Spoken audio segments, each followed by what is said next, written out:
Hello and welcome to Christians with Questions. In this video, I'm going to answer this question, which is, who is a member of a church? Who is a member of the church? And what does it mean to be a member of a church? It means the same thing, just saying it in different ways so that you understand. And if you have this question, you will get the answer. Now, it's very simple, right? All of us know that if you pay subscription, you become member of a church.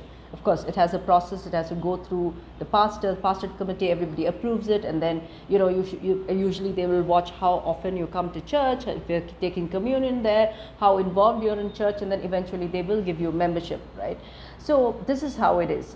Now, if you look at the church today, the mainline churches, there is no compulsion of adding members to church. In fact, most churches are really concerned about giving membership to people, because people want to become members of churches because they want to get married there, because they want to get buried there, they want to get confirmed there, various reasons, right? So there are I heard there are even political reasons. Anyway, so whatever it is, so that is why people want to join other churches, and that's why today getting membership in churches is such a problematic thing, right? But I just want to bring into context one point. If you look at the Pentecostal churches, right, whenever you go to a Pentecostal church, or most often, at least as much as I'm familiar with, they will ask, who are the people who have come for the first time, right? So there is an urgency over there to constantly add people to the church. And who are these people? These are not just people who came from another church. Now this problem persists even in the Pentecostal churches, but nevertheless there is a cry in most churches as to, have you brought a new, that is an unbeliever, to church? And is this the first time they are coming to church? Now, so basically what that stems from is, now I can't speak for everybody's motive. Now, if you're going to counter that with saying, oh, they want to add numbers for tithes, I'm not going to answer that question. That's not my problem, right? The point is that that particular thing of adding people to church basically comes from the fact that people come, you and I come to church, we get strengthened in the spirit, we see God's love, we grow in God's love, we go back into the world, we talk about Jesus, and we tell about Jesus to people who don't know Jesus, or to Christians who are not coming to church, and then make sure that they also follow Christ. You bring them to church, they come to church, and they see how wonderful church is, and or God speaks to them through the sermon, or they're touched by the worship, and then they start coming to church, and eventually they're added to church. Now, this is the original meaning of adding people to church, right? Whether it is Pentecost or whether it is a mainline churches. If you look at the mainline churches today, like I already told you, it's becoming a thing of discernment to give membership to people, because they basically come for various reasons, right? For all these conveniences. That's why they're adding members to church. Now, let's go back to the original question, right? The question is, what is it to be a member in a church? Now, I am not questioning anything that the Constitution says, that the church Constitution says about a member. I'm in with everything that the Constitution says. I'm completely aligned to it. But I just want to give you the biblical meaning, and I know that the church and the church elders who wrote the Constitution were talking about the same thing, and therefore I can confidently talk about this, right? If you read 1 Corinthians chapter 12, verse 12, it says, for just as the body is one and has many members, and all the members of the body, though many, are one body, so it is with Christ. For one Spirit we are all baptized into one body, Jews, Greeks, slaves, free, and we are all made to drink of one Spirit. So the body does not consist of one member, but of many.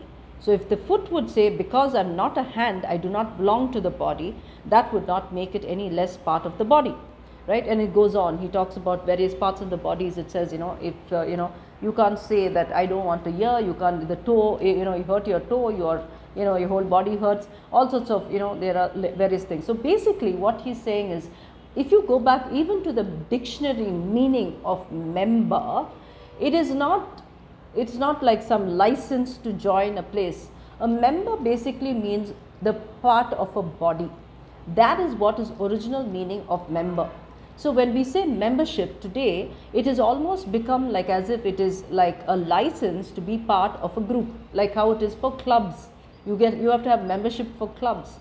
Today church membership has almost become like membership for clubs, right? We do not realize, both from the church perspective as well as members, we do not realize that we are actually, when we say we are a member of a church, that means we are saying we are one part of the body of the church. So I may be a ear, you may be a nose, somebody might be a hand, somebody might be a foot. But can you say, I don't mind living without a foot? You can't say that, right? I mean, we all want a complete body. So that is what the church is actually supposed to be. So every person who's added to the church actually supposed to play one particular role, and everybody is supposed to know everybody, and we're supposed to help each other. But I know this is so perfect and so ideal, it seems like it's not even possible to do. But many churches function like this, where pastors know all members know all members, and they help each other, edify each other, and they grow with each other. So basically, I want you to understand that when you say member, please remember it is not like what we see in a club. It's not, where you get membership because you want to be part of somebody. It's not an identity. A lot of people think that membership in a church is identity, but membership means you're part of a body. Today, there's a very dangerous trend of people inviting rich people, famous people to come and become members of their church because they think it is very a thing of status to have cool people in your church. Now this is a very, very dangerous thing. Now who should become members? One, people who are saved should become members of churches, and secondly, people who do not know Christ yet and who are seeking. Maybe you share the gospel with your friend and you invite your friend, come to church one day, and so you bring your friend comes and listens to the sermon and turns to Christ, and therefore they become they get baptized and then they become members in that church. Now that is how membership should increase.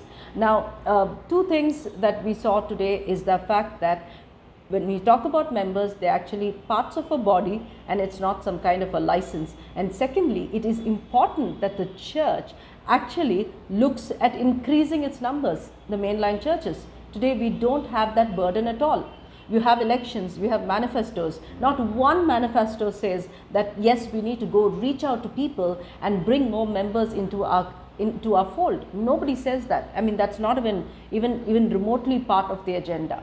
But that is a very, very dangerous trend. It's very dangerous that people even in leadership do not even know that one of the important roles of the church is to bring in members, that is both people who are saved and who don't have membership. That is, they must have just got saved but they don't have a place to go, then you bring them. And others are those who are seeking the Lord. You go share the gospel and bring them in. They don't even know that, right? They don't even know that because most people are not, they themselves are not saved.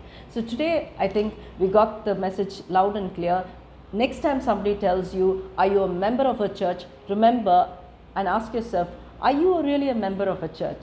Are you really a functioning member of your church? And if you're not functioning, if God has put you as a year in a church and you're not functioning of the year, today I'd like to gently invite you, like to gently remind you, go back to your church and see where you can serve the Lord. You could be just part of a fellowship. Maybe you are praying for your church.